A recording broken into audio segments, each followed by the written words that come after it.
Hello students, this is CA Yashoda Sharma from My Future Academy. Previous video में हमने objective of accounting and advantages of accounting हमने cover कर लिया था. अब हम देखेंगे कुछ लिमिटेशंस ऑफ अकाउंटिंग कि इतने सारे बेनिफिट्स हैं अकाउंटिंग के, लेकिन उसके बाद भी कुछ अकाउंटिंग के लिमिटेशंस है. जैसे हर केस में कहीं ना कुछ लिमिटेशंस होती ही है. So the first limitation is non financial transaction. हमने अभी तक जो भी अकाउंटिंग के बारे में पढ़ा है हमने ये ही देखा है फाइनेंशियल ट्रांजैक्शन, दैट इज पैसों से रिलेटेड ट्रांजैक्शन ही अकाउंट्स में रिकॉर्ड किए जाते हैं. इकोनॉमिक डिसीजन, पैसों से रिलेटेड डिसीजंस ही लिए जाएंगे अकाउंट्स को देखकर, राइट. सो हम यहाँ पर जो बात कर रहे हैं वो सारी फाइनेंशियल रिलेटेड बात कर रहे हैं, फाइनेंस दैट इज मनी के रिलेटेड. लेकिन कोई भी नॉन फाइनेंशियल ट्रांजैक्शंस अकाउंट्स में रिकॉर्ड नहीं किए जाते. नॉन फाइनेंशियल ट्रांजैक्शंस का मतलब क्या हुआ? कोई एक एम्प्लॉय है, वो कितना ऑनेस्ट है, राइट. क्योंकि एक बिजनेस में ऑनेस्टी, एक एम्प्लॉय की ऑनेस्टी बहुत ज़्यादा मैटर करती है. लेकिन कोई एक एम्प्लॉय बहुत ज़्यादा ऑनेस्ट है तो वो हम अकाउंट्स में रिकॉर्ड नहीं कर सकते, राइट. एक जो कस्टमर्स है उनकी लॉयल्टी, या कोई एक एम्प्लॉय कितना मेहनती है, वो ये सारी जो चीज़ें हैं वो हम अकाउंट्स में रिकॉर्ड नहीं कर सकते. तो इसको कहा गया है non financial transactions. Stable value of money. Accounting assumes that the value of money is stable. जैसे कि हम जो भी ट्रांजैक्शंस रिकॉर्ड करते हैं, आप सभी को पता होगा कि हर साल कुछ ना कुछ इन्फ्लेशन होता है, महंगाई बढ़ती है. लेकिन हम जो अकाउंट्स बनाते हैं वो ये अज्यूम करता है कि मनी की वैल्यू हमेशा स्टेबल ही रहेगी. जैसा कि यहाँ पे एग्जाम्पल दिया है कि हमने 5 साल पहले 50,000 की एक लैंड खरीदी, या 50,000 की हमने एक मशीन खरीदी. मशीन का एग्जाम्पल लेते हैं कि हमने 5 साल पहले एक 50,000 की मशीन खरीदी. अब 5 साल में वो खराब हो गई तो हमें नई मशीन लेनी पड़ेगी. तो क्या वो सेम मशीन 50,000 की आएगी? नहीं. इस बार वो जो मशीन आएगी वो हो सकता है 60,000 की हो सकता है 70 की हो, या हो सकता है 1 लाख की हो, क्योंकि इतना इन्फ्लेशन बढ़ सकता है. लेकिन हम अकाउंट्स में ये सब चीज़ों को इग्नोर करते हैं, right. So stable value of money का मतलब कि अकाउंट्स ये अज्यूम करता है कि मनी की वैल्यू हमेशा स्टेबल रहेगी. इन्फ्लेशन जैसी चीज़ को वो रिकॉग्नाइज नहीं करता. इन्फ्लेशन मतलब महंगाई बढ़ना. Third, historical transaction event. In accounting, historical transaction और event are recorded. जो historical transactions और event, जो पुराने transactions और events होते हैं, उनको एक बार रिकॉर्ड कर लिया तो उसके बाद कोई भी करेक्शन उन पे अलाउड नहीं है. जैसे कि सेम एग्जांपल मैं लेती हूँ कि मैंने एक लैंड खरीदी 1 करोड़ की पिछले साल, ठीक है, 2019 में मैंने एक लैंड खरीदी. 2020 में उस लैंड की वैल्यू हो गई 1 करोड़ 20 लाख. लेकिन मुझे अकाउंट्स अब 2020 में इस वैल्यू को करेक्ट नहीं करने देगा. अकाउंट्स क्या बोलता है कि हमारे जो एसेट्स है वो हिस्टोरिकल वैल्यू, दैट इज जिस अमाउंट पे हमने परचेज किया है उसी अमाउंट पे वो हमेशा दिखने चाहिए. आप उसमें हर साल करेक्शंस नहीं कर सकते. Avoidance of market value. The value of assets keep on changing. ये हमें पता है. जैसा कि अभी हमने लैंड की बात की है, लैंड क्या हो गया? एक एसेट. एसेट मतलब कोई भी चीज़ हम खरीदते हैं हमारे स्टॉक के अलावा. फॉर एग्जाम्पल, सपोज अभी अगर हम पेंसिल का बिजनेस कर रहे हैं, हम पेंसिल मैन्युफैक्चर कर रहे हैं, तो पेंसिल बनाने के लिए मशीन चाहिए, और पेंसिल बनाने के लिए सपोज बहुत सारी चीज़ें चाहिए. तो वो सारी जो चीज़ें होगी, मशीन्स हो गई, जो लैंड हो गई, जो फैक्ट्री हो गई, ये सब क्या हो जाएगा? एसेट्स. जो कैश हो गया, जो बैंक बैलेंस है, ये सब हो जाएंगे asset, right. So avoidance of market value का मतलब कि आज सपोज हम एक मशीन लेकर आए हैं अगेन 50,000 की, हम उसको लेकर आए 50,000 में, आज उसकी जो मार्केट वैल्यू है वो है 70,000. वापस हमें अकाउंट से मना कर दिया कि भाई आप 50,000 पे लेकर आए हो तो आप उसको मार्केट वैल्यू से रिप्लेस नहीं कर सकते. जितने पे आपने खरीदा है आपको उतने पे ही रखना है. तो मोटा मोटी अगर हम बात करें तो यहाँ पर stable value of money, historical transaction event, avoidance of market value, यहाँ पर जो एक्सप्लेनेशन दे रहे हैं वो हर घूम फिर के इसी एक्सप्लेनेशन पे आ रहे हैं कि भाई जो आपने जिस वैल्यू पे एक मशीन खरीदी है, जिस वैल्यू पे एक एसेट खरीदा है, आप उस एसेट में कोई भी तरीके का चेंजेस नहीं कर सकते हो. आप उस एसेट में कोई भी प्लस माइनस नहीं कर सकते हो. अगर आपने 10,000 में खरीदी है, अगले साल उसकी वैल्यू 20,000 हो गई, ऐसा होता है ना कि आप सपोज एक फ़ोन लेकर आते हो, फ़ोन की वैल्यू अगले साल गिर जाती है, कम हो जाती है। तो ऐसा नहीं है कि अब आप बैलेंस शीट में जाओ या फिर अपनी बुक्स में जाओ और उसमें वहाँ पर उसको इरेज करके आप उसको कम कर दो। ऐसा करना अलाउड नहीं है। जितने पे आपने खरीदी है आपको उतने पे ही अपनी वैल्यू हमेशा अपने एसेट्स को शो करना है, राइट। सो यहाँ पे तीनों जो पॉइंट्स है घूम फिर के एक ही पे आ रहे हैं कि हमेशा जो वैल्यू ऑफ एसेट्स है वो हमेशा हिस्टोरिकल वैल्यू पर ही रहेंगे। यूज ऑफ एस्टिमेट्स, एस्टिमेट मतलब अंदाज़ा। तो अब ये बिजनेस है, हमने क्रेडिट की बात की थी कि हम क्रेडिट पे सेल कर सकते हैं या हम क्रेडिट पे परचेज कर सकते हैं। अब अगर हम क्रेडिट पे सेल करते हैं, सेल करेंगे तो इसमें सेल अगर करते हैं तो हम कस्टमर को क्या बोलते हैं, ठीक है भाई आप 3 महीने बाद हमें पेमेंट कर देना। हमने सपोज 10 लाख का कुछ सेल किया और हमने हमारे कस्टमर को बोला कि आप 3 महीने बाद ये 10 लाख का पेमेंट कर देना। अब क्या कोई ज़रूरी है कि सारे ऐसे जो जिनसे हम मांगते हैं, सारे ऐसे कस्टमर जिनको हमने क्रेडिट पे सेल किया है वो सबके सब हमें उतना का उतना पैसा दे देंगे? आपके फ्रेंड्स में भी ये चीज़ होती होगी कि आपने सपोज अपने आपके 10 फ्रेंड्स हैं और आपने सबको मनी दे के रखा है। 10 फ्रेंड्स ABCDEF जो भी है, आपने सबको पैसे दे के रखे हैं। अब क्या आपके सारे फ्रेंड्स आपको वापस से उतने ही पैसे दे देते हैं? नहीं, मेरे साथ तो ऐसा नहीं होता। कोई ना कोई ऐसा फ्रेंड होता ही है जो बोलता है कि नहीं हम अभी नहीं देंगे, बाद में देंगे, और उसके बाद हम भी भूल जाते हैं और वो तो डेफिनेटली भूल ही जाते हैं, राइट। सो ऐसे सारी सिचुएशन में ऐसे अब हम तो क्या, हमारी छोटी अमाउंट होती है, लेकिन जो बिजनेसेस होते हैं वो बहुत हैवी पे सेल करते हैं। जैसे हमने एग्जांपल लिया 10 लाख, तो अगर कोई भी ईयर में कोई एक कस्टमर 10 लाख पे नहीं करेगा तो कंपनी को नुकसान होगा। इसलिए कंपनी क्या करती है, रिजर्व्स बनाती है। यहाँ पर एक वर्ड लिखा गया है, मैं उसको राउंड करूंगी ताकि आप उसको देख सको। कंपनी एक तरीके का रिजर्व बनाती है। सपोज जैसे हम एग्जांपल लेंगे, अगेन हमने हमारे 1 to 10 फ्रेंड्स को दे के रखा है। हमें लगता है कि हमने हर किसी को 100 रुपीज़ दे के रखे हैं। इन टोटल हमने 1000 रुपीज़ दे के रखा है, राइट।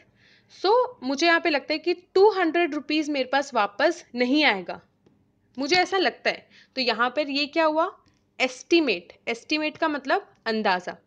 तो यहाँ पे मुझे लगता है कि हो सकता है 200 रुपीज़ मेरे पास वापस नहीं आए। तो मैं क्या करूँगी, हर महीने कुछ एक रिजर्व बनाती जाऊँगी।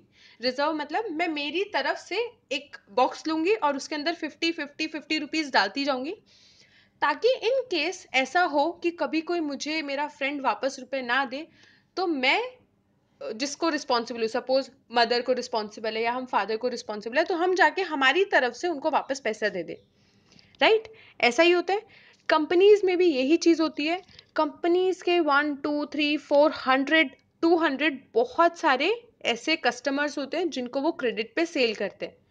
अब इतने सारे कस्टमर्स में से ऐसा हो सकता है कि कोई कस्टमर उनको वापस रुपए ना दे, तो इसीलिए वो क्या करते हैं, हर साल एक रिजर्व बनाते हैं। रिजर्व मतलब एक अलग से फंड बनाते हैं जिसके अंदर वो कुछ परसेंटेज उसके अंदर उस बॉक्स के अंदर डालते जाते हैं, राइट।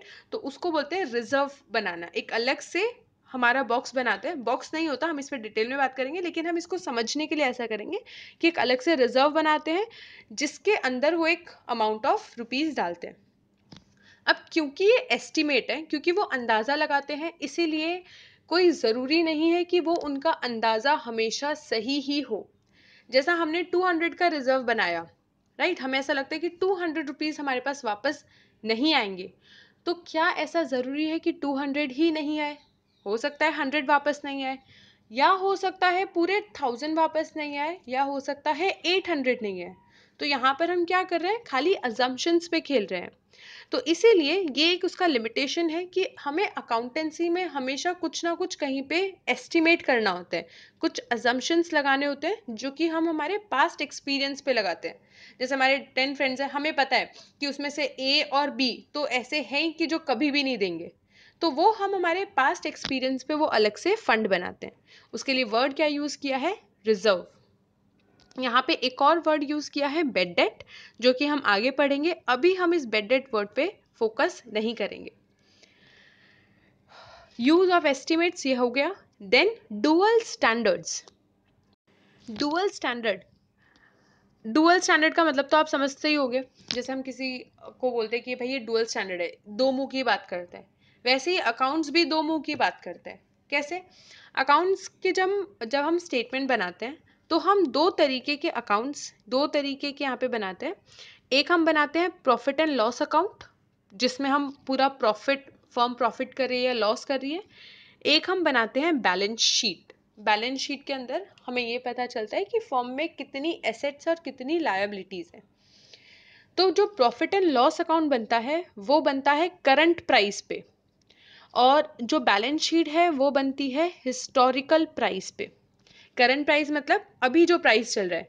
सपोज जैसे पेंसिल की प्राइस चल रही है 2 रुपए, तो जो भी मेरा एक्सपेंस, इनकम जो भी रहेंगे वो हमेशा किस पे रहेंगे? करंट प्राइस पे, अभी 2020 के जो प्राइसेस है। लेकिन जो मेरे एसेट्स और लायबिलिटीज है वो किस प्राइस पे रहते हैं? हिस्टोरिकल। हिस्टोरिकल मतलब 5 साल पहले मैंने जिस प्राइस पे खरीदा था उस प्राइस पे ही मेरे को मेरी बैलेंस शीट के एसेट्स और लायबिलिटीज दिखेंगे। तो यहाँ पे अकाउंट्स ने क्या की? दो मुंह की बात की कि एसेट की इनकम और एक्सपेंस को करंट प्राइस पे दिखाओ और बैलेंस शीट को हिस्टोरिकल प्राइस पे दिखाओ। तो ये भी एक लिमिटेशन है हमारे अकाउंट्स का। तो यहाँ पर नॉन फाइनेंशियल ट्रांजैक्शन हमने देखा। उसके बाद इसको लर्न कर किस तरीके से करना है वो मैं बता रही हूँ। 3 पॉइंट्स जो है वो सेम है, that is stable value of money. Same नहीं है, सिमिलर है, तो हम उन तीनों पॉइंट्स को हमेशा साथ में लर्न करेंगे। Stable value of money, historical transaction, avoidance of market value. Then आता है हमारे दो लास्ट में यूज ऑफ एस्टिमेट्स, ये भी हमने देख लिया, and dual standards. Dual standards मेरे को लगता है आप नहीं भूलोगे कभी भी। तो ये हो गए कुछ हमारे लिमिटेशंस ऑफ अकाउंटिंग, राइट। सो अभी तक एक बार हम रिवाइज करें कि हमने क्या क्या पूरा अभी तक पढ़ा है, उसके बाद हम आगे जाएंगे। हमने अकाउंट्स देखा था, अकाउंट्स ओरिजिनेट कैसे हुआ। उसके बाद में हमने अकाउंटिंग की डेफिनेशन देखी, अकाउंटिंग के कैरेक्टरिस्टिक्स देखे।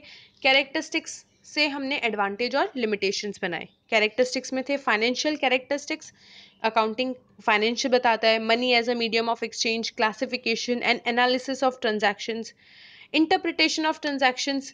ये सारे क्या है कि क्या अकाउंट्स हमें बताता क्या है कि किस तरीके से ट्रांजैक्शंस को इंटरप्रीट करना है। क्वांटिटेटिव इंफॉर्मेशन हमें सारी जो मनी के टर्म्स की इंफॉर्मेशन है वो देता है।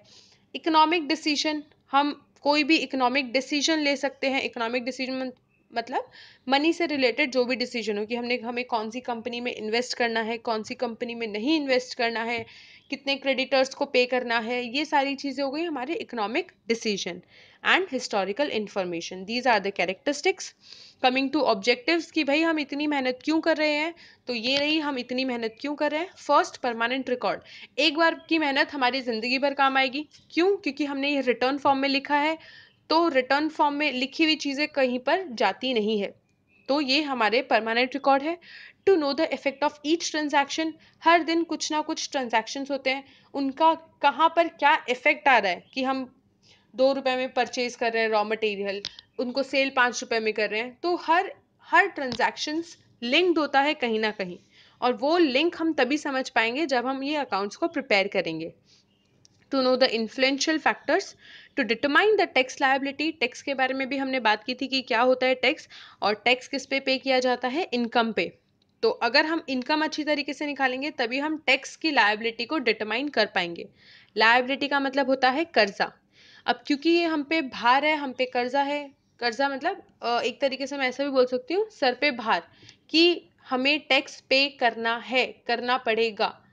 तो ये हमारे लिए अच्छी बात तो नहीं है, तो हम उसको लायबिलिटी बोलेंगे। Liability, asset, income, expense, profit loss हम बहुत डिटेल में करने वाले हैं।